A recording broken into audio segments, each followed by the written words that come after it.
Bonjour tout le monde, je reviens avec l'astuce numéro 4, ou plutôt en fait une présentation de Copilot dans Azure SQL.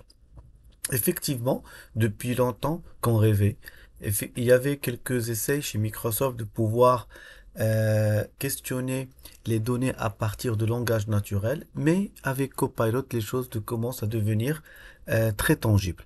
En fait, l'idée, c'est d'avoir cette compétence Microsoft Copilot dans les bases de données tout en utilisant et profitant de l'expérience de langage naturel en SQL Server. Et jusqu'à maintenant, ça n'existe que sur l'éditeur de requêtes du portail Azure, pas encore disponible sur SQL Server Management Studio, et il se limite à la langue anglaise euh, euh, qu'on va utiliser dans nos démonstrations ici. Suivez-moi. Voilà, donc je suis sur le portail de Microsoft Azure. Donc je vais aller sur ma base de données que j'ai créée et j'ai mis dedans la base de données exemple AdventureWorks LT et je vais partir sur l'éditeur de requêtes, me connecter avec mon mot de passe voilà, et aller directement sur l'éditeur de requêtes. Ce qui est jusqu'à maintenant rien de nouveau à part ce petit bouton où on peut trouver ici ouvrir Copilot. Alors, ouvrir Copilot, donc ça me permet en fait de me donner cette petite ligne, zone de texte supplémentaire pour que je puisse en fait écrire ma phrase en langage naturel. J'aimerais bien en fait attirer votre attention sur un point important que effectivement traiter ou carrément écrire en langage naturel, c'est aussi du prompting. Et l'art de prompting ou tout ce que vous avez appris jusqu'à maintenant pour faire des bons prompts, vous devrez l'utiliser. En fait, il faut absolument que la description soit assez claire et concise dans des informations que vous voulez spécifier. Par exemple, les noms de tables ou les noms des schémas de données que vous voulez, les noms des schémas plutôt des objets que vous voulez utiliser. Et pourquoi? Parce que finalement, ce langage naturel de SQL Server, de SQL en général, va dépendre en fait des noms explicites des tables et aussi des noms de colonnes. Si vous dites par exemple la table vente ou sales, c'est connu. Si vous dites la table VS par exemple, dans cet intitulé n'est pas aussi intéressant pour expressif et descriptif pour que Copilot puisse être en mesure de créer une requête assez pertinente dans ce sens-là. Un autre point important, donc si vous avez et vous connaissez un peu les différentes clés primaires étrangères de votre base de données, vous pouvez aider Copilot à pouvoir générer avec vous une requête très exacte en spécifiant ce genre de contraintes si vous voulez. Alors, soyez toujours en mesure de corriger les fraudes de frappe, comme ça vous ne créez pas d'ambiguïté entre les choix d'étapes. Aussi, n'essayez pas d'être très, euh, euh, c'est-à-dire d'utiliser carrément des tournures de phrases assez complexes, parce que Copilot va finalement pas être assez pertinent dans le résultat. Et donc, jusqu'à aujourd'hui, comme j'ai dit en intro, il y a que la langue anglaise qui est prise en charge, et on va aller un peu dans nos exercices pour pouvoir être en mesure de tester tout ça grandeur nature.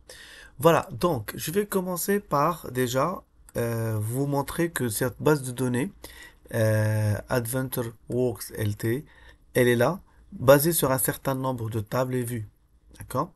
Et ce qui m'intéresserait, c'est de se focaliser un peu sur les produits, sur les ventes, d'accord, en termes de détails, et qu'on va essayer, sans avoir une idée très large du schéma de ce qu'on veut faire, de pouvoir par exemple lui demander de nous montrer toutes les propriétés, donc parce qu'ils vendent de mobilier ici, toutes les propriétés qui se vendent, ou se sont vendues plutôt l'année dernière. D'accord? Donc qu'est-ce que je peux faire par exemple? Je peux utiliser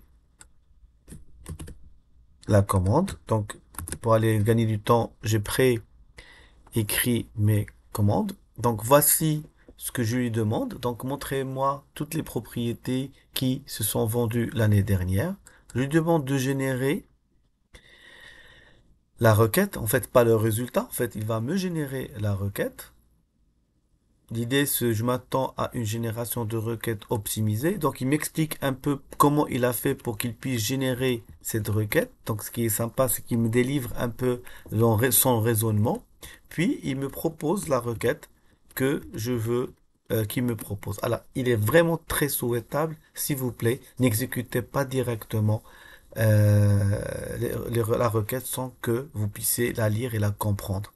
Ce n'est pas, Copilot ne va pas remplacer un développeur ou un DBA, mais ça peut vous aider rapidement à générer des requêtes et d'avoir des requêtes aussi optimisées. Donc, je vais accepter cette requête qui me semble correcte parce qu'elle met en jointure un certain nombre d'informations qui m'intéressent pour cette requête-là.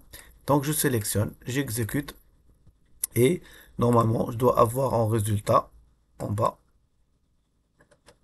Voilà, je vais essayer de dézoomer encore moi pour que vous puissiez avoir une idée. Alors pour moi, il me propose ici, il me dit que l'année dernière, il n'y a aucune vente qui a été effectuée. Donc je vais dire sur les 2 ans, par exemple, du moment que j'ai le squelette, aussi sur les 4 ans, par exemple,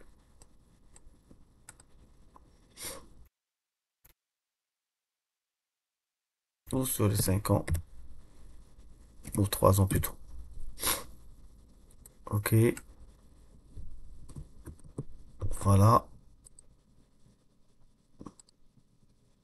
Je vais voir ce qu'il y a déjà ici la totalité des données, effectivement. J'ai de l'info. Donc l'année dernière, il n'y a pas eu de vente dans ce cas. Pour ceci. Bah, l'idée, c'est que vous avez remarqué qu'à partir de ce que je viens de faire, j'ai eu la possibilité de pouvoir générer un certain nombre de choses. Bien.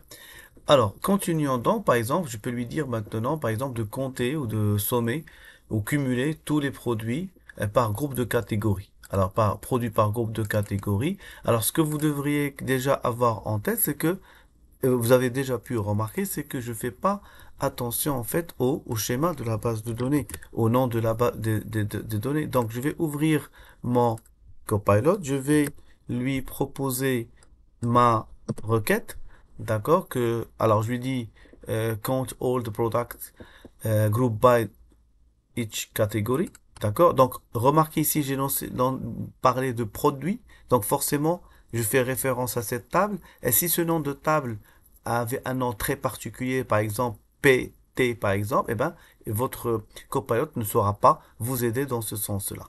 Donc il me donne ma description, je vais accepter histoire d'avoir ce qu'il me propose ici. Donc, select à partir de product, d'accord, et un join par rapport à catégorie. Ok, super. Donc, je vais exécuter pour voir un peu ce qu'il me donne comme résultat. Effectivement, il me donne le nombre de produits par catégorie comme je suis stipulé à ce niveau-là, par exemple. Donc, remarquez que ça permet d'accélérer un peu mes demandes de choses. Alors, je peux aller encore plus en détail. Je lui dis, par exemple, si je veux avoir tous les agents qui ont vendu des propriétés en Californie.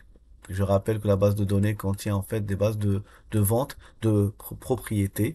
Et là, je vais encore ouvrir Copilot, coller ma requête, donc show all agents who sell properties in California. OK. Donc, je vais lui demander de me générer, et là, ce qui est intéressant, c'est toujours de pouvoir suivre ce raisonnement qu'il a pu faire pour pouvoir trouver l'idée est remarquée, donc donc je vais accepter, voilà, et je vais exécuter ma requête à ce niveau-là. Alors, voilà les agents qui ont vendu en Californie les biens immobiliers. Bien sûr, si vous aimez pas, donc vous mettez non, il va vous sortir pour le pourquoi, histoire de qu'il comprenne et qu'il va s'entraîner pour pouvoir être mieux la prochaine fois. Voici, tiens, ici vous pouvez remarquer que lui, il se base énormément sur les noms des tables et les noms des vues pour qu'ils puissent en fait se repérer dans son langage. Et donc, j'attire énormément votre attention sur ce point-là. Allons-y un peu plus en détail. Je lui dis, par exemple, montre-moi le rang de chaque agent par rapport au bien immobilier, total des ventes de cet agent-là et son positionnement par rapport. Donc, comme si je lui dis, montre-moi le meilleur des agents. Ou par exemple, je peux lui dire, montre-moi déjà les agents qui ont vendu ou plus de deux propriétés, par exemple, histoire de voir est-ce qu'il va me faire le web en utilisant deux. Donc, je vais attendre la génération. Je descends un peu en bas, d'accord? Donc ici, avec donc cette création de grouping, de group by et de having, d'accord? Le 2, par exemple, parce que je lui demandais qui a vendu plus de 2, donc je peux me permettre ici de lui dire, ouais, d'accord, je peux. Bon, attends, je vais accepter d'ailleurs. Et je vais lui demander, par exemple, de me servir sur 3, par exemple. Et là, je vais exécuter, d'accord, mais les mêmes choses, par exemple, c'est Linda et Jai qui ont vendu un peu plus de trois propriétés dans ce sens. Je peux continuer et là, je vais par exemple lui demander de me créer un rang entre les différents agents immobiliers de cette base de données, toujours en utilisant mon copilot. Et l'idée de ces exercices-là, ou de ces exemples-là, c'est de vous montrer un peu les différentes phrases, je vais plutôt utiliser les différents prompts qu'on utilise ici et leur, je dirais pas leur complexité, mais beaucoup plus qu'est-ce que je peux faire avec ce copilot-là. Comme ici, je lui dis de show the rank of each agent by property sales and show name, total sales and rank. Donc, je vais exécuter. Et donc, lui, et l'intérêt, c'est qu'il puisse naviguer entre toutes ces tables-là. N'hésitez pas, s'il vous plaît, à lire soigneusement les explications qu'il nous fournissent ici avant d'arriver à voir. Donc, il a créé carrément un site dans ce sens pour pouvoir répondre à notre requête. Donc, je vais voir un peu donc la première requête pour qu'il puisse en fait me créer cette notion de range ou de rank pardon dans ce sens donc le premier, le deuxième, le troisième jusqu'à arriver à l'autre par rapport au total des ventes qui ont été fait par cet agent immobilier. Et donc je peux commencer et continuer comme ça. Donc je vais essayer de lui demander maintenant de me ramener des informations supplémentaires. Je vais compliquer en lui disant de faire un pivot table pour voir sa performance dans ce sens-là. Donc, je lui dis, show me a pivot summary table that displays the number of properties sold in each year from, donc, entre les années 20 et 23. Alors, je pense que moi, dans ma base de données, j'ai que les années 22. Donc, quand même, je vais laisser et de laisser me générer la requête. Donc, remarquez ici entre 20 et 22 et le in des trois années. OK, voilà. J'accepte plutôt avant de sélectionner. Donc, il faut avoir le réflexe d'accepter. D'accord. Donc, ici, il me dit, je trouve pas. Bizarre, parce que moi, j'ai quand même l'année 22. Je pense que j'ai déjà ça. C'est pas grave ce que je vais faire. Je vais lui demander dans une nouvelle requête de me créer un update là où il y a les données. Donc, je vais voir quand même la table sales détail. Quelles sont les dates proposées? Donc, select all. Qu'est-ce qu'il y a comme date ici? Les dates sont modified type is 22. Et là, ah oui, d'accord. Donc, je vois, je vois. J'en sens, c'est pour cela, en fait, il n'a pas pu répondre parce que les, le, le header order, pardon, il est en 2008. Et donc, si je vais me permettre, je vais revenir en arrière. Ici, lui dire, bon, voilà, je sais que tu n'as pas pu faire. Je vais quand même lui dire gentiment 2008, histoire de 2008. histoire de faire exécuter ma requête et me donner quelque chose. Donc il y a 32 à ce niveau-là. Alors je peux m'amuser ici, par exemple, en lui disant de me faire un update all date, d'accord, 2022 à la place. Alors, je vais utiliser Instantsoft de là où il y a 2008. On va essayer de voir est-ce qu'il va me pardon, excuse-moi. Qu'est-ce que je raconte? Il faut que j'arrive à le faire dans un prompt Copilot pour qu'il me génère la requête nécessaire pour faire ça. Donc j'attends que lui il me revienne avec un résultat. D'accord? Donc il me dit oui, d'accord, voilà, tu peux faire exécuter ceci, un update sur toutes les tables. Faites attention en lisant un peu tout ça pour ne pas pour ne pas faire des bêtises en modifiant la totalité de votre base de données. Alors l'idée c'est qu'il me génère un peu la totalité là où il va trouver 2008 pour pouvoir le faire et pouvoir l'utiliser. Donc je vais revenir exécuter maintenant ce choix de 22 que je vais avancer de 14 ans. Donc voilà, sur toutes les tables de ma base de données, j'exécute. Alors voilà, et je vais quand même être curieux de revenir sur ma requête, là où je aimerais bien que il me marque le 22 à ce niveau-là, histoire en fait de mon exercice et de vous dire oui, il m'a généré effectivement aussi des requêtes de update. Alors, qu'est-ce qu'il me retrouve là? Donc, between, other header, yes, et in, voilà. Bon. Hein, je pense que l'update a été faite. Je vais quand même m'en être sûr. J'exécute cette requête. Ah, d'accord. Non. Je reviens là. Est-ce que order, sales order header fait partie? Oui, fait partie de la totalité. Je vais les exécuter.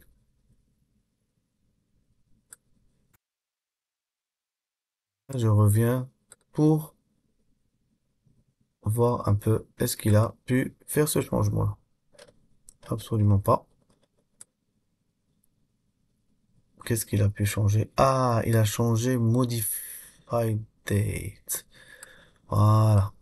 Donc, je suis tombé dans mon propre piège. C'est que j'ai pas lu ici les différents autres champs en croyant qu'il n'y a qu'une seule chance. Donc, voilà un exercice vraiment qui vous dit que oui, à chaque fois qu'on vous demande, qu'on vous donne une génération d'une requête Copilot, il est absolument important de lire l'explication pour voir l'étendue de l'exécution de la requête.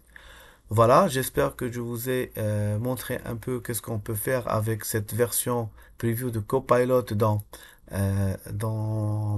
Azure SQL et que vous appréciez en fait cette génération rapide de requêtes. Bien sûr, si le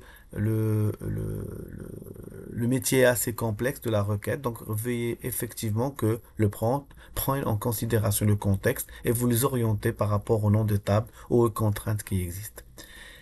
Voilà, merci et à la prochaine astuce.